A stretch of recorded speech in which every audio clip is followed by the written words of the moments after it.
আসসালামু আলাইকুম ওয়া রাহমাতুল্লাহি ওয়া বারাকাতুহু। বন্ধুরা কেমন আছেন? আল্লাহর রহমতে মোটামুটি ভালো আছেন। আমি আপনাদের দোয়ায় মোটামুটি ভালো আছি। এখন ঠান্ডা পড়তেছে, গরমে ঠান্ডা, ঋতু পরিবর্তন হচ্ছে। ঋতু পরিবর্তন বন্ধুরা আমারও ঠান্ডা লাগছে। ঠান্ডা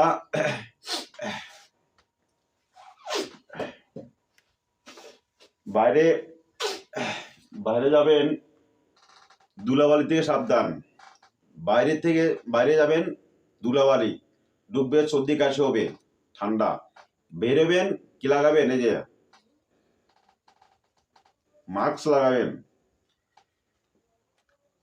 মাস্ক লাগাবেন বন্ধুরা আমার। আর মুখে নাকে বালি ঢুকবে না। সর্দি কাশির থেকে সাবধান থাকবেন। আর ঠান্ডা, বাবারে বাবা, গ্রাম অঞ্চল ঠান্ডা ঠান্ডা, এরকম যদি জানতাম আমি কিন্তু বাড়িতে আসতাম না। টাউনের ভিতরে কিন্তু ঠান্ডা নাই, টাউনে ঠান্ডা নাই, গ্রামে কিন্তু প্রচুর শীতের শীত। সাবধানে থাকবেন বন্ধুরা আমার।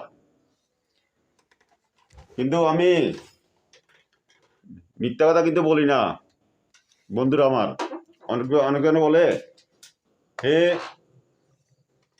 ছাপা মারতেছে, বলবো কি আমি ছাপা মারতেছি, কিন্তু ছাপা মারতেছি না। সাবধান থাকবেন। একবার বুড়া যদি 80 বছর বুড়া যদি হয়, শেষ। একবার পরে গেলে সে ঠান্ডায় সোজা উঠতে পারবেন না। আর ছোট বাচ্চারা সাবধানে থাকতে হবে। কাপড় সব বের করতে হবে, কিনা মা যত্ন রাখতে হবে বাচ্চাদেরকে। যত্ন করতে হবে, যত্ন। রাস্তায় উঠ করে সারিয়ে দিলেও কাজ হবে না। আপনি শিশুকে রাখবেন, যত্ন করে রাখবেন, যখন ঠান্ডা না লাগে। আমরা তো বুড়ো গেছি, দেখছেন আমরা কি কত সুপার গায়ে দিছি, প্যান্ট পরে দিছি ঠান্ডা একবার হলে অবস্থা কাল। সবাই ভালো থাকেন, সুস্থ থাকেন, আমার জন্য দোয়া করিয়েন। আমিও আপনার জন্য দোয়া করব